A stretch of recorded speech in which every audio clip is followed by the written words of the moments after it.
अनतोलिया से लेकर अस्फहान तक बादशाह, एक निडर और दिलेर हुक्मरान, आज उनको एक अजब खिताब कर रहा था। घोड़े की रकाबों में पांव फंसाए हुए वो एक शेर की तरह तनकर खड़ा था। उसकी गूंजदार आवाज़ 25 बाज़ मोरखीन के मुताबिक 15,000 के लश्कर के हर सिपाही तक पहुंच रही थी। हमारी तादाद थोड़ी है, मगर मैं अल्लाह ताला पर तवक्कल करते हुए दुश्मन पर उस वक्त झपटना चाहता हूँ जब मुसलमान नमाज जुमा के लिए खड़े हों और फतह के लिए दुआएं कर रहे हों। या तो मुझे कामयाबी मिल जाएगी या मैं अल्लाह की राह में मारा जाऊँगा। जो मेरे पीछे आना चाहता है वो शहादत के लिए लपके, और जो जाना चाहता है उस पर कोई जवाबदेह नहीं। आज न कोई सुल्तान है और न कोई फ़ौज, मैं भी तुम्हारी तरह का एक गाजी हूँ। जो मेरा साथ देगा उसके लिए एक अबदी ज़िंदगी है, और जो नहीं आएगा उसके लिए सवाए ज़िल्लत और रुसवाई की कुछ नहीं है। गर्ज ये तकरीर न थी, एक रूह थी जो कि सिपाहियों के बदन में सरायत कर गई। आज़रबाईजान से रवाना होते वक्त ही उन्हें इल्म था कि सुल्तान अपनी वसीयत कर चुका है कि मैं अल्लाह के रास्ते में जा रहा हूँ। अगर शहीद हो गया तो मेरा बेटा मलिक शाह मेरा वारिस होगा। उन्हें यह भी इल्म था कि बाज़ंतीनी कैसर रूम और रोमानस चारम के मुआहदे की खिलाफ वर्जी की वजह से सुल्तान अल्परसलान को इतना वक्त नहीं मिला कि फ़ौजें मुहैया कर लेता। इसलिए 4,000 फ़ौजियों को ही साथ लेकर 2 लाख बाज़ंतीनियों के लश्कर का मुकाबला करने चल पड़ा है। निज़ामुल मुल्क ने 12,000 घुड़सवारों का लश्कर पीछे से रवाना किया था, जो कि मलाज़गिर्द के मैदान में उनसे आ मिला है। उन लश्करियों ने सुल्तान से यकजा होकर कहा कि सुल्तान, हम आपके साथ हैं, जो चाहिए कीजिए, जैसा चाहिए हुक्म दीजिए, वल्लाह हमें पीठ दिखाने वालों में से न पाएंगे।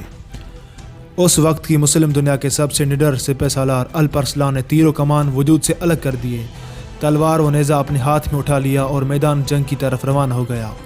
सुल्तान इस जंग को तैयार न होने की वजह से टालना चाहता था, मगर रोमानोस 2 लाख का लश्कर जर्रार लेकर मुस्लिम सरजमीनों पर चढ़ आया था। सुल्तान रोमानोस के पास सिफारत भेज चुका था, जिसमें उसे सुलह के मुआहदे पर जमे रहने की तलकीन की थी और उसे माल व असबाब देने का वादा भी। मगर मुतकब्बिर कैसर रूम रोमानस चारम ने जवाब दिया था कि मुआहदा अब सुल्तान के दारुल हुकूमत में ही होगा।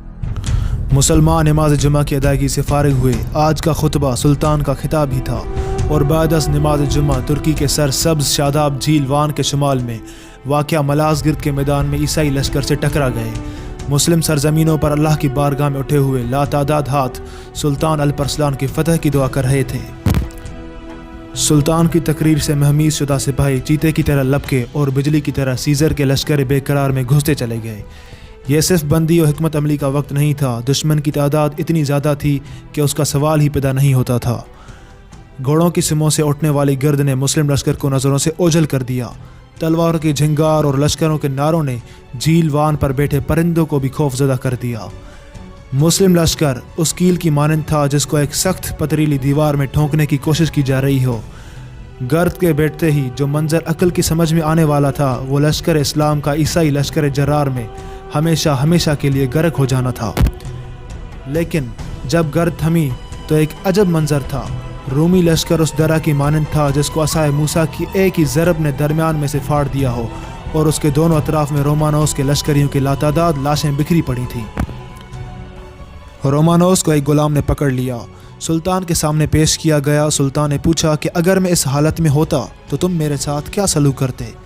कैसर रूम रोमानस चारम ने जवाब दिया कि तुम्हें बेशक कत्ल करवा देता। सुल्तान हंसे और कहा कि मैं तुमसे इससे भी बुरा सलूक करूँगा, जाओ मैं तुम्हें माफ़ करता हूँ। कैसर रूम रोमानस चारम की अदायगी के बाद अपने मुल्क पहुंचा, जहां उस ज़िल्लत आमेज़ शिकस्त की वजह से उसके अहले मुल्क ने उसकी आंखों में गरम सलाई फेर दी, जिसकी अजियत की वजह से वो कुछ ही अरसे बाद मर गया। दोस्तों, मलाज़गिर्द की जंग के 1 साल बाद सुल्तान अल्परसलान शहीद हो गए, और आज भी उनको तुर्की का अजीम तरीन हीरो समझा जाता है, और हर साल मैदान मलाज़गिर्द में जश्न फ़तह मनाया जाता है।